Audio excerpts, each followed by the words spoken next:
my channel. If you're new here, my name is Dani, and this is Coffee Break with Dani, where we try to do Dutch braids without any Dutch and without any braid, because my hair is too short and I don't know how to French braid. So you're just gonna have to accept all this bobby pinage that's occurring up here. Just pretend it's not there. It's supposed to be blending.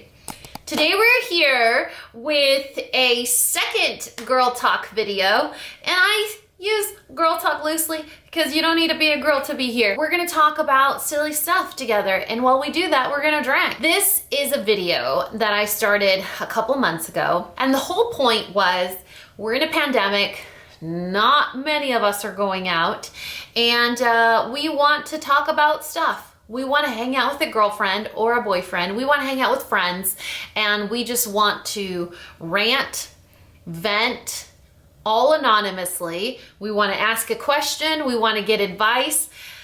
I have to say, and I'm not trying to toot my own horn, toot toot, I give really good advice. However, I take none of it.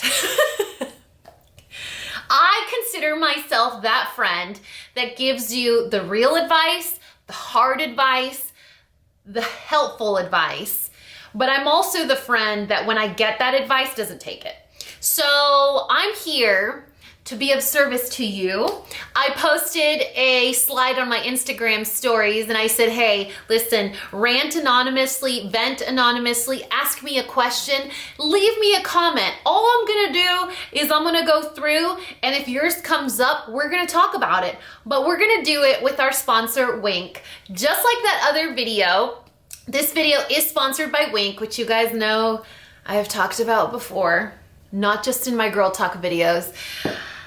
You know, I have this thing where if something can get conveniently delivered to my door, I'm automatically gonna like it a little bit more than the thing that doesn't, you know, than that thing that makes me go to the store and get it. So right now that I'm being extra careful. Right now that I'm being extra careful and I'm not going out as much as I would like to, it's very convenient to have things delivered to your door. But I think what's most empowering is when it's wine and when you're in control of how many you get. So my Winc delivery is of 4 bottles. And if you haven't heard of Winc before, did you see my muscle come out? Look at that. Look at that bicep. So this is how it comes to your door. Look at how safely it's packaged. You guys, there would be nothing more sad or sadder than if you ordered delicious wine and it didn't make it. I cheated already. I don't know if you could tell, but my package was already open. So when you open it up, I'm like, guys, this is a wine haul. No. When you open it up, it comes with this little thing. It's nice and secure. And you know what? All right.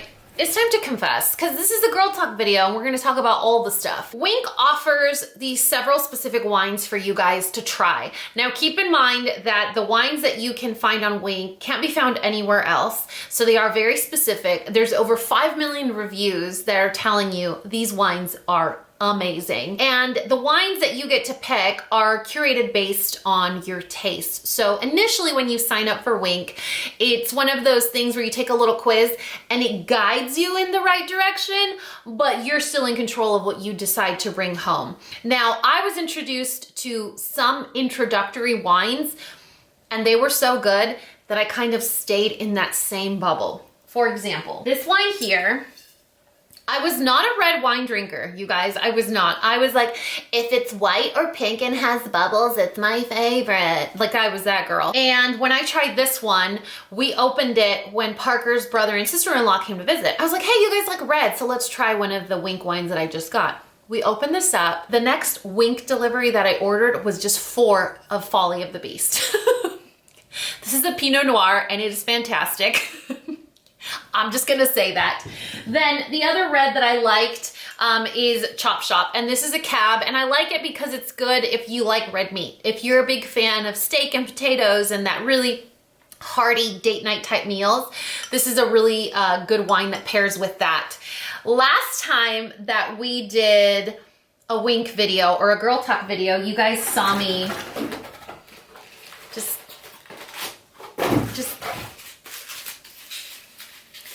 edit this part out, or not.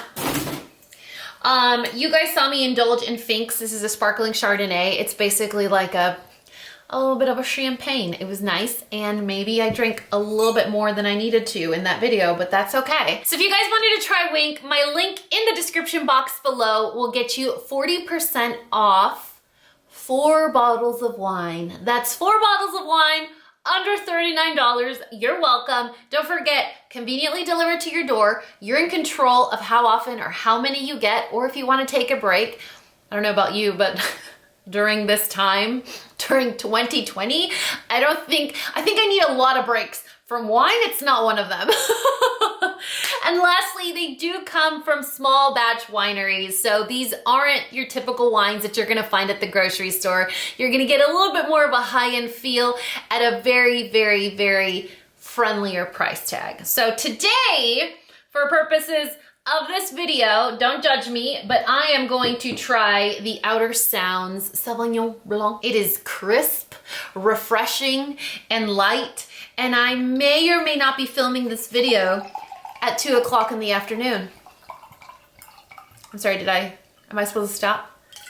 I'm not a sommelier. I don't know what the fill line is for a Sauvignon Blanc.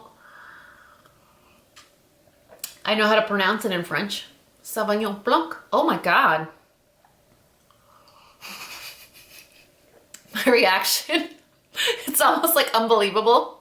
So you guys need to do me a favor. You need to run to your kitchen or your mini fridge or your Circle K, or hey, maybe your Winc arrived this morning, and grab yourself a drink, because we're gonna have some juicy, salacious, exciting, very helpful, not really, girl talk. And we're gonna do it with a refreshing drink. All right, so if you guys have tried Winc before, you gotta let me know in the comment section below, because I am a creature of habit, and if it were up to me, I would literally order Folly of the Beast, Vinc's, Chop Shop, and no, the watermelon one. What was that one called? Coco Melon? Coco Mara? Oof, that one was good. It was a rosé. A rosé with a watermelon scratch and sniff label. All right, let's jump into your questions. I am actually going to set a 1-hour timer, and that is how long this video is gonna be. Obviously, it may be a little less or a little more depending on editing, but I'm gonna deliver you a very high quality, highly educational 1-hour girl talk video. Half of that is true. Half of that is true, and I'm gonna let you decide which half. I did promise that these questions, comments, vents, rants would be anonymous. However, a few of these do not require to be, and they are panda friends of mine, so I think it would be kind of nice to give them a little shout out, a little love, and praise for... I'm sorry about that. And praise for such an awesome rant. For example, Amy in Killeen, Texas, hello, says, okay, a very minor vent, but I wish Ulta would release the 20% coupon. You know what I've noticed, okay? When we were in the peak of this pandemic, everyone was having pandemic sales, and it was like 20% off here, 30% off there. Everyone wanted you to shop because you were home, and you were shopping because you were bored. But now that the economy has been so affected by this horrendous pandemic, now nobody's having sales, because I think then they're not making money, right? So today, I really wanted to buy this new perfume. However, I haven't made money in a very long time, and we're trying to live a little more frugally on a budget over here.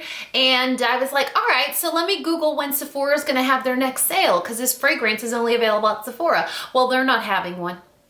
So yeah, Amy, I agree with you. I'm not okay with this. I got a ton of comments about this topic, but this one specifically says, forced to do remote learning again. Parent and teacher for I don't know how long. Now, before you guys jump on this comment and eviscerate her for venting about this, I have to side with her as well. I work from home. I have been doing so for over 7 years. And when my kids go to school, it's the only time that I can actually be successful and actually make an income. It is something that I've become accustomed to. It is my routine. And I'm just not a spring chicken anymore where I can be a mom during the day and I can work all night. I just can't do it. I don't function. And if I'm not functional for my family, I'm useless. So there is no right answer right now during this pandemic.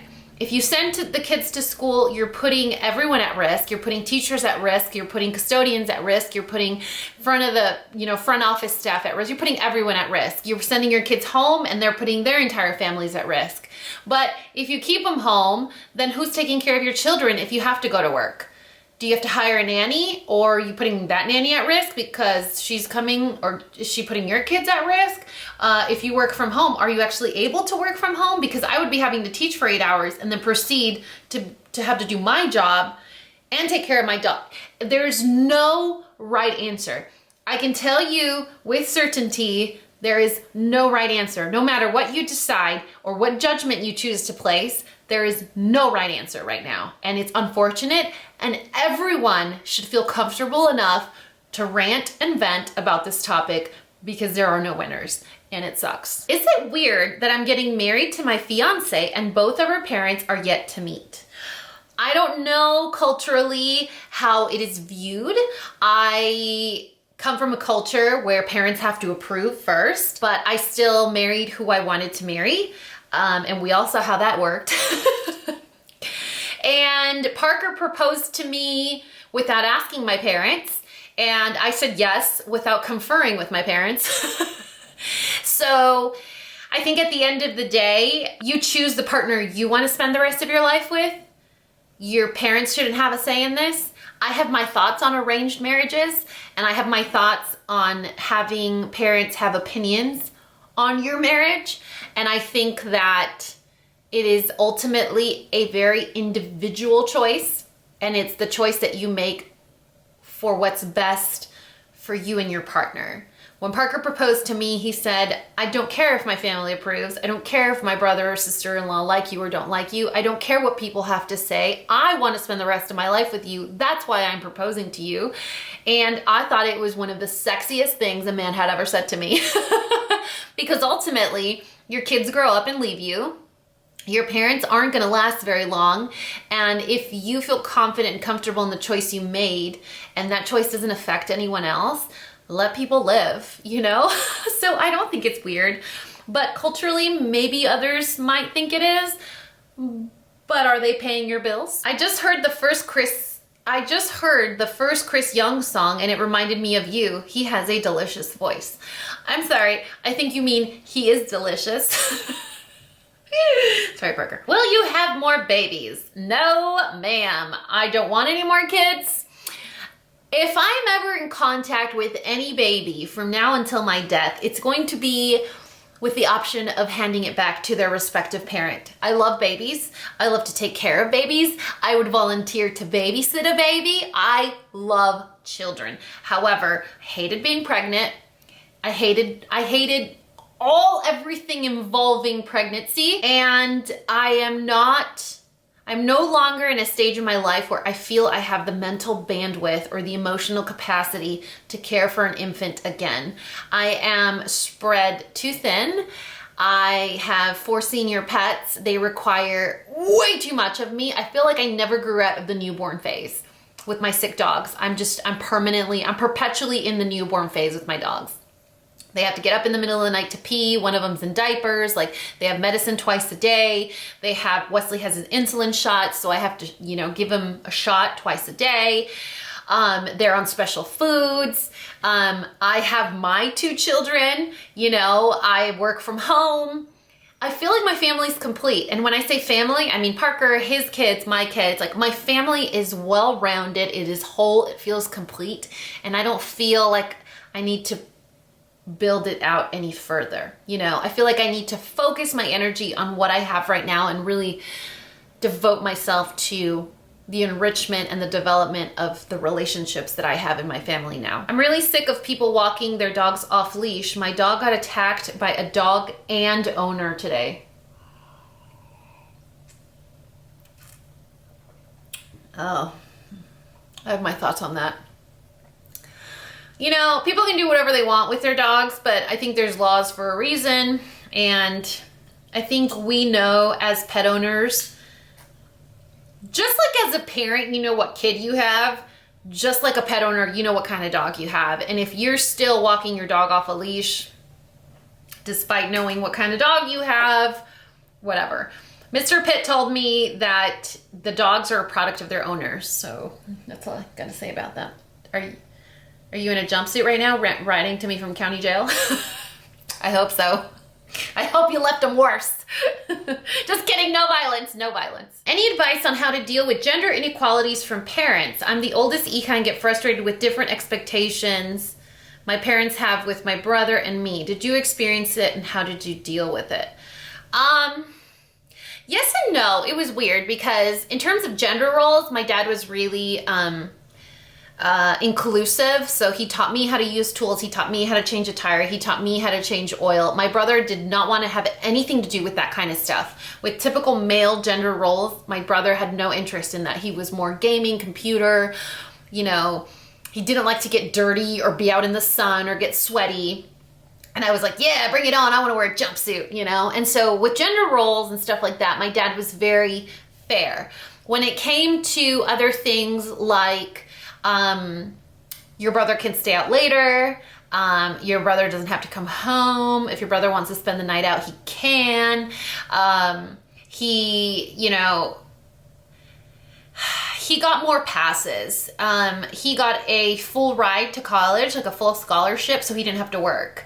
My mom was like, well, he got his college paid for. And I started working when I was 13 to help my parents. And once I started, I never stopped. So it became an expectation that I was a provider. My brother didn't start working until he was like 20. So I don't believe they did like a disparity in gender roles or the way they treated my brother and I. I don't think it was in the way you're referring to, but I did experience it in some ways. You know, I think parents unintentionally give their children roles like you're the musician, you're the this. I still remember my mom would introduce me and my brother as, he's my son, the smart one, and she's my daughter, the funny one. And that's just how she would introduce us. And it wasn't malicious or nefarious, but I grew up thinking that I wasn't good looking enough or that I was lanky or dorky or whatever because all of my nicknames were Prieta, Changa, you know, they weren't nice. And so again, I don't think parents, I like to believe that parents don't do those things, nefariously or intentionally or trying to be hurtful, but they don't realize that they do create an impression. And so I'm raising my boys as young men. I do not allow behavior to be excused just because they're boys. I get that and I hear that a ton. Well, they're just boys. Boys break things. Boys are loud. Boys are rambunctious. I'm sorry, humans can break things. Humans can be rambunctious. Like that specific person can be this way, but I'm not allowing that disparity of genders where they could do one thing more versus another because they're boys or men or whatever, you know? So I don't know. I mean, that kind of sucks. My parents did a lot of things that I had to deal with. Why would he buy me coffee every day if he's not interested? Oh, I need more details. You can't leave me hanging. This could be like a potentially super romantic love story, or literally he's a gentleman and wants to be your best friend. I mean, we need more details, girl. Part 3, we need a girl talk part 3, and then you need to update us with like, what do you do for work? How does he buy you coffee? How does he give it to you? When does he buy it for you? What does he say when he buys it for you? Do you guys go to the coffee shop together and he offers to pay? Like there's so many details that are missing, but automatically assuming that because someone buys you something that they like you, that doesn't work that way. because I'm very generous. I'm a ridiculously, almost stupidly generous person, and it doesn't automatically mean anything. You know, it just, for me, I'm just a generous person, and I like to do that for others, but it's more of a me thing, not a you thing. It's not for you. So we need more details, but this is something I'm kind of invested in, so you're gonna have to update us. Just wondering, have you ever had braces? I did. I had retainers before braces for a year. Then I had braces for 2 years. Then I had retainers again for a year. And then in my adult life, I got Invisalign right when I got divorced, and it was the worst decision ever. I've talked about it before. I'm not gonna get into it. I do not recommend Invisalign. I think it's ridiculous. So many people swear by it. It did not work for my lifestyle, and I think it was dumb. My snaggletooth got crooked because I never wore the retainers, but that's on me, not on my orthodontist. My orthodontist in San Diego was bomb. I really liked her. My dentist here is not my favorite. Me and my BFF disagree and argue a lot. Should I keep the friendship or move on? I don't know. Should you keep the friendship? Some people like high conflict relationships. Some people like that roller coaster. To me, I think it's stressful. I think it's toxic. It depends what you're arguing about. There are some people, it is said that really intelligent people devil's advocate a ton. They're argumentative a lot, but it's not because they're trying to argue, it's because they're trying to counterpoint. They're trying to enrich the conversation. Now, if it's a petty argument directly towards you about every little random thing, like shoes you want to buy or a boy you went on a date with or whatever, then it's just, to me, it's too much work. I'm too grown up. I'm too busy. I am emotionally spent. My bandwidth is low and I don't have time for a high stress relationship. In fact, I have a very short list of girlfriends, and when I'm stressed out, I don't even have time for that. And they're important to me. So it's one of those things where if it's stressing you out so much where you're bringing it up, I think it's not something that maybe you're that committed to. If you really love her, you really care about her, and it's been a very long friendship, and it's worth inquiring about. It could be as simple as she's really stressed out right now. She has a lot going on. Maybe she's going through a breakup and she's not talking about it. And so that negativity is coming to the surface in different ways. So if this is a way she hasn't always been, and it's just something that's come up, then I think it's worth talking about. And if you guys are best friends, I don't see why you wouldn't just be like, hey, what's up your asshole? You know? What's gotten into you? Do you need me to walk you to the bathroom and take the broomstick out of your ass? Because I can do that. How the divorce change your thoughts about love? How did your divorce change the thoughts about love? Okay, two different things. Divorce and love are two different things. And I think that's maybe where a lot of people get confused and go down this dark, gloomy, doom and gloom, defeatist mentality. Love and divorce are two separate things. I'm gonna say it again. Love and divorce, two separate things. Love is a connection that you feel with something, a person, a hobby, a thought, an affiliation. Love is a feeling that is irreplaceable, that you don't feel in any other way. Divorce is a decision you make when something fell apart and you can't fix it anymore. So when I got divorced, it had nothing to do with love. It was the fact that it was toxic. We were incompatible. It had gotten to a point where it wasn't healthy for either one of us, and there was no love left. So divorce was a decision we made when we could no longer repair what was there originally. Love is something totally different. I never lost hope in love. I never lost hope in finding love again or feeling love again, because when you get divorced, the things that led up to that are actions that don't happen when you love someone. So I never made the connection. So if you're able to successfully separate that thought, they're not a combo. They don't go hand in hand. When you get divorced, love is lost. Divorce is grief. Divorce is a breakup. Divorce is an ending to something. So you bury it and you move on. Love is something that's perpetual. It's something that you can find in your son, in your romantic partner, in your job, in your pet. Love is a feeling that can be found in so many parts of your life, not anything to do with divorce. So to me, divorce is the answer when I could no longer repair a relationship. Obviously, love had been lost, but it never affected my perspective on how I felt about that feeling, you know? And so I think when people blame love for something like divorce or become guarded, it's important to really put things into perspective.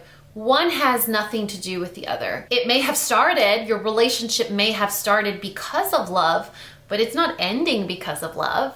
Or maybe it is ending because of love, because you love your children and you want them to grow up in a safe environment.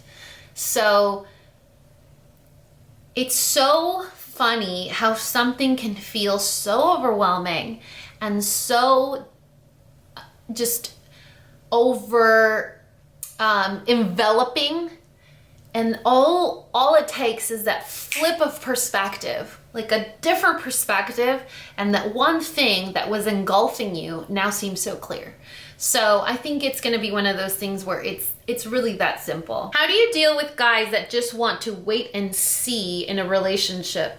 5 months is too long or too short. So I'm assuming you've been with somebody off and on or informally for about 5 months, and he doesn't want to formalize the relationship. He doesn't want to say you're his girlfriend or boyfriend or whatever, right? I'm assuming that's what it is. So when I got divorced, I was single for 1 year. After the 1 year, I started to date. And in that dating process, I met one guy.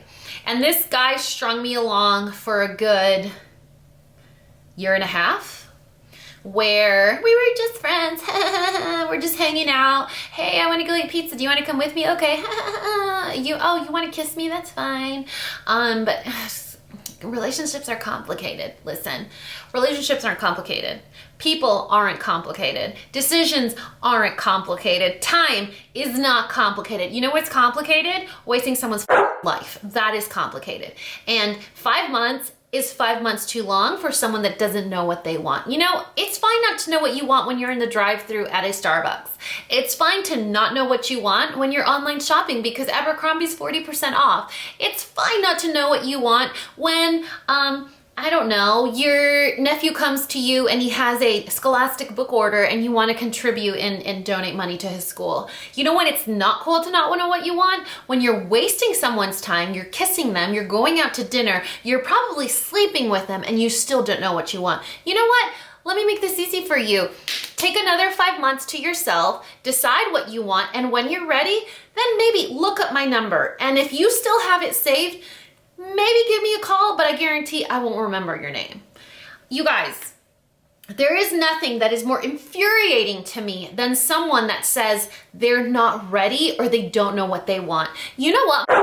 You don't know what you want, stop wasting my time. It's not fair, okay? Because if you didn't know what you wanted, you would forget my phone number. You would forget to text me. You would forget to ask me out. You would forget to try and kiss me or sleep with me.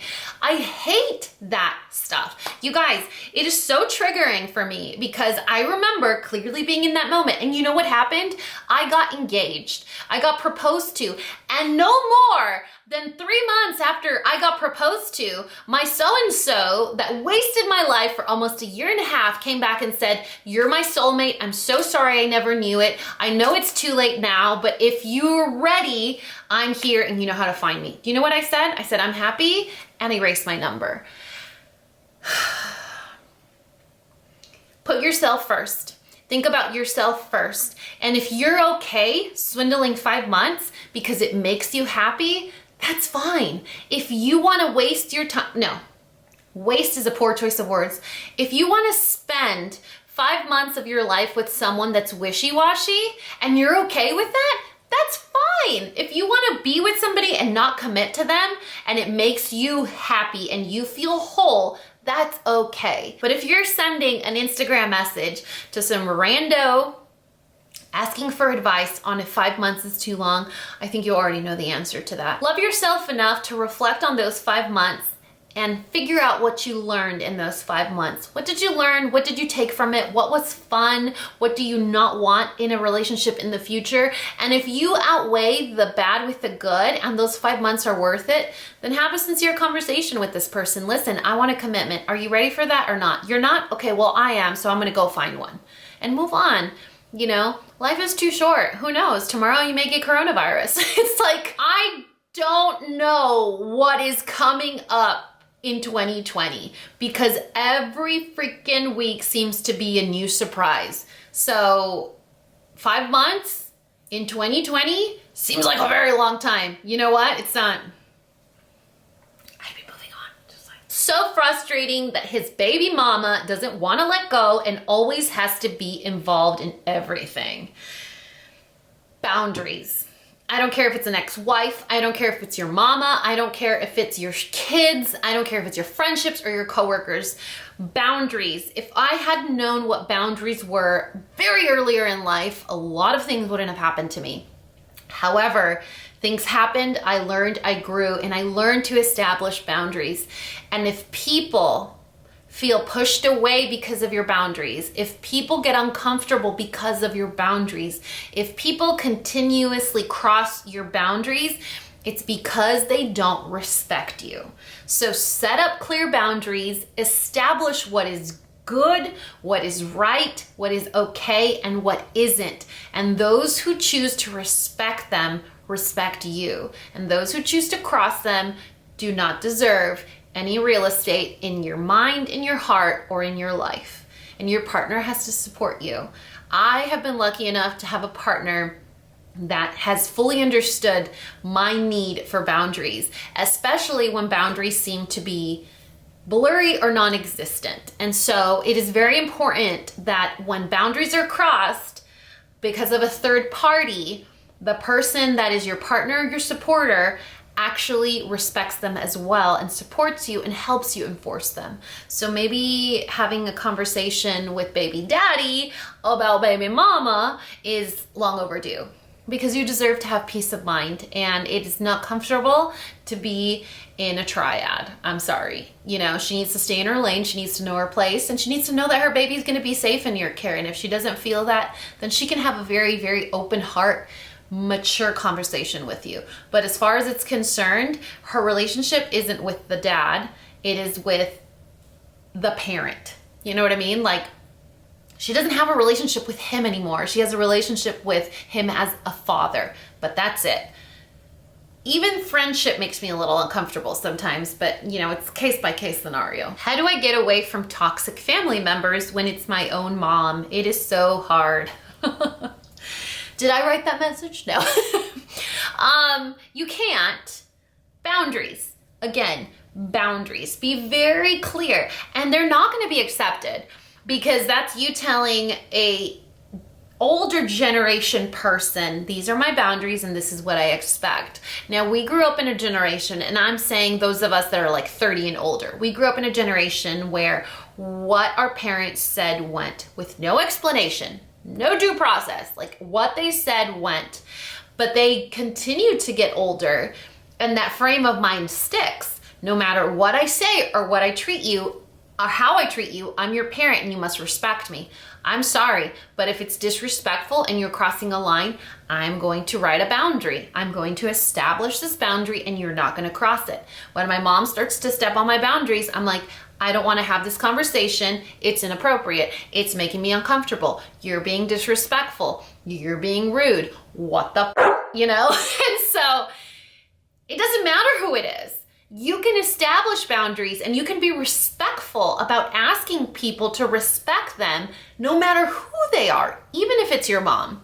And I think that is a very common misconception that is ingrained to us of this generation, that they're your parents, you do as they say. It doesn't matter if you're 40, you listen to your parents, they're always right. They can run their mouth, they can be disrespectful, and you can't say anything. That's not true. I'm sorry, we're grown-ups. we're both grown-ups now, and this is making me uncomfortable. You're hurting my feelings. Keep my kids out of your mouth. Like, I don't want to talk crap about my aunt or my cousin or my brother or his wife or whatever. It's making me uncomfortable. If you want to talk about something else, we can.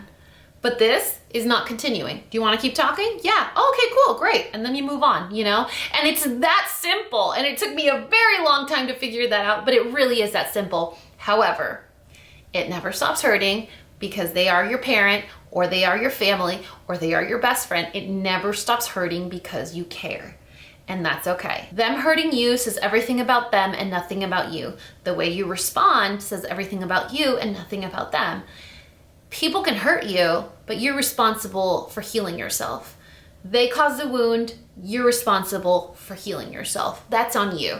So it's unfortunate that the majority of our toxic relationships are from our closest family and friends. Husband of 32 years wants to be free. After 2 months, he's still here. Advice. Oh. Just with that very little information, it really depends on what you want. If you want to be free too, I'd be packing up and leaving myself, you know? I'd be giving him his freedom.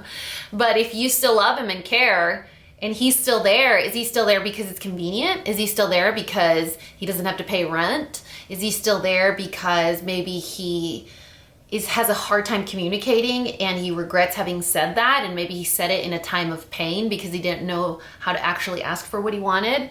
I've encountered many men in my life that hurt out of sadness, that are aggressive or violent or have rage issues out of sadness. And because they don't know how to say, I'm vulnerable, this makes me sad, I need attention, I need affection, I don't feel handsome, I don't feel important, because they can't say that because it makes them uncomfortable, you know, because men don't have needs, they're strong and they're the pillars and they bring in the paycheck and you cook and clean, you know? And so if you're saying he's your husband of 32 years, I'm assuming he's in that mentality mindset. There's so much information missing here. But if you still love each other, not just you or not just him, if you still love each other, all you need is time. You know, all you need is time and the desire to want to fix things. But if he's there out of convenience, I'd be moving on. You know, and I don't know if that means divorce. I don't know if that means leaving the house. I don't know if that means kicking him out or whatever, but having a serious conversation of, hey, listen, you wanted freedom. It's been 2 months. Are you leaving soon? Because I have company. I have let myself get so out of shape. Sometimes when I see my reflection, I immediately start sad face emoji. I'm assuming crying or being sad. I read somewhere not too long ago, maybe like a month or two ago, I read a post that said, you are one decision from changing your life. Whether it's going to the store and meeting your soulmate, enrolling in college, quitting your job, or working out, changing your diet. And I think oftentimes as adults, or even as just humans, it's so much more comfortable for us to settle in a place of complacency or comfort or complaining because it's safe. Because if I can complain about how I feel about myself, I'm in control. I'm in control because I know I'm not happy with the way I look. I know that the way I look is a fact and the way I feel is a fact. And it's just comfortable to be able to have that thing to fixate on and to focus our energy. But taking a risk at changing our diet is hard work. But taking that risk on changing my diet, that's a risk, because you don't know if changing your diet, if you're actually gonna get that body you want. You don't know if you're gonna work out for 2 or 3 months and you're still not gonna get the body you want. It's not certain, it's not for sure. But you know what is for sure is not liking the way you look and being in that bubble, in that unpacked state of discomfort with who you are.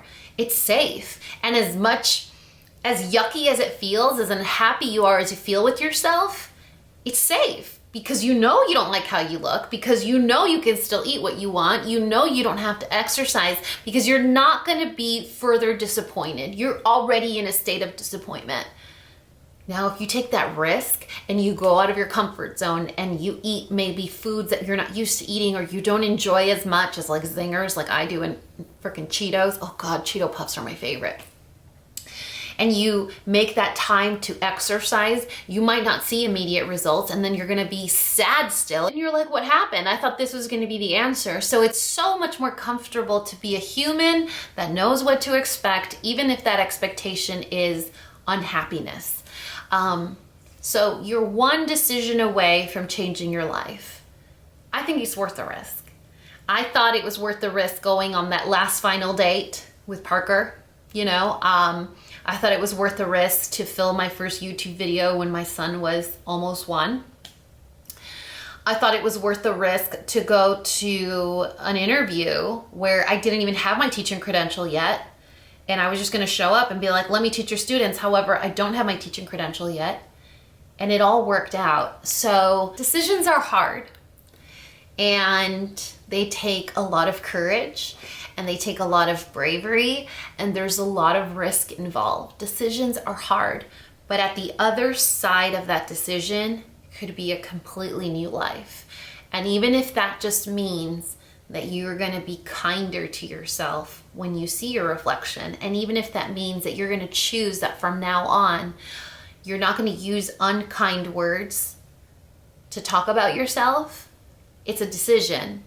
And all it takes is one time to make it and then to continuously practice it to be in a new life. So I think you're being hard on yourself, but I also think that you're in control, and you're in control of a completely new life just by making one different choice. Starting today, maybe tomorrow, maybe at the end of the month, maybe when Corona leaves us. But you are one decision away from a completely new life. I love this one. I recently moved in with my boyfriend and immediately got put in quarantine. I love him, but never realized how much I like my me time. People don't talk about that when you move in with people. I swear, my parents are very old school, very conservative, and I wasn't allowed to live with anybody before I got married. Life happens and you get thrust into situations. I don't know, you guys. I highly recommend you live with someone before you get married. It might not be good advice. It might not be the way they tell you to do it in certain cultures or religions. And I respect that. I do, but if my kids were to come to me and ask me about it, I would be 100% honest. And I would say it is very challenging to bring 2 adult lives together and start thinking about a family and all that stuff. It just gets really complicated real fast. So it's very important that you give yourself that time and grace to really comfortably bring 2 lives together. And if you guys live together, and it's important for you to have your me time, carve out your me time. Talk to him, be honest with him and say, hey, you know what?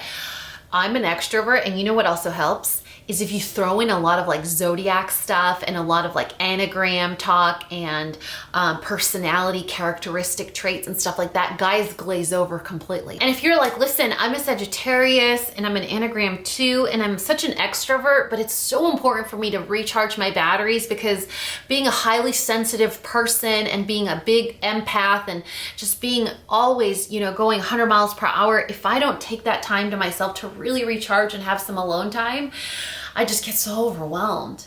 By the time you got to I'm a Sagittarius, he's like, has no idea what you're talking about, usually. I'm being horrible right now, don't take my advice. But he's gonna be like, oh, okay, so you want some alone time? You'd be like, yeah, I really wanna watch the Babysitters Club, you know? The girl my ex of 6 years cheated on me with stalks my social media relentlessly. Do I blast? No.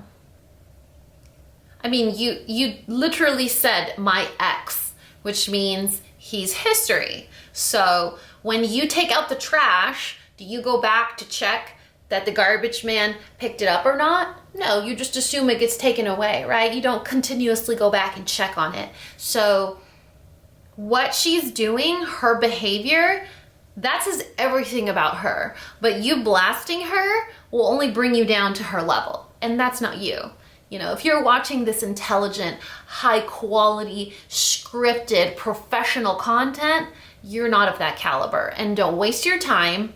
He's your ex for a reason. He made a bad choice. You need to move on with your life. And it doesn't sound like you're there yet because you're so fixated on why she's checking up on you. I mean, take it as a compliment. You have occupied real estate in her mind, and that is kind of a big thing. But don't let her do the same. Don't let him do the same. Your mind, your time, your heart is treasure. It's irreplaceable. Do not spend your currency on people that you already took out with the garbage, okay? Promise. Thoughts on menstrual cups. I don't like stuff in my hoo-ha. Well, you know what I mean. I am on low estrogen fee for my anemia, but it just so happens to also be my birth control. So I do not get a period. However, when I was getting a period, it was heavy from day 1 to day 7. First full 7 days, it was like my faucet was open and it was very difficult. So I had to use tampons and pads, both. And so having to put something in there out of physiological necessity is not something that I enjoy. So the idea of having that, it's unsettling, just like tampons are. I wouldn't try it. I wouldn't be curious to. I'm blessed enough to not get a period, but it's not something that I would try. And you guys, y'all know that I have the grace of a newborn baby giraffe on roller skates that took 3 shots of Fireball. So me in a menstrual cup would look like the scene out of a Saw movie because I would probably do something wrong. What's your dream vacation? Before I leave this earth, I want to go to Santorini Island in Greece, or maybe just tour the Mediterranean. But in order to do that, I need to not have little kids, or a mortgage, or a budget, or 4 dogs that require me every second of the day. But definitely Santorini. Is it weird that I'm finding my recent breakup more empowering than saddening? No, I actually talked to my therapist about this a few sessions ago. I said, every single relationship that I've had hasn't been sad for losing the person. It's been sad that, you know, something has come to an end, but ultimately it's been very empowering and it's been something very satisfying. My very first boyfriend was a very tumultuous relationship. He was Chaldean and he was very set in his ways. I was very young. I was very naive. He actually would drink a lot and he would get very angry. One time he even called me a spick, shoved me out of his car on the highway, and I had to call my parents to pick me up. Now, at that time, I didn't even know what spick meant. So I was on my BlackBerry when it had the rollerball, and you know, Google was very hard to do on a BlackBerry because you had to scroll around and the whole website would open, but you'd have to find. And I was trying to Google, like, what does spick mean? Like, why was he so mad? And then when I realized what it meant, I was like, okay, got it.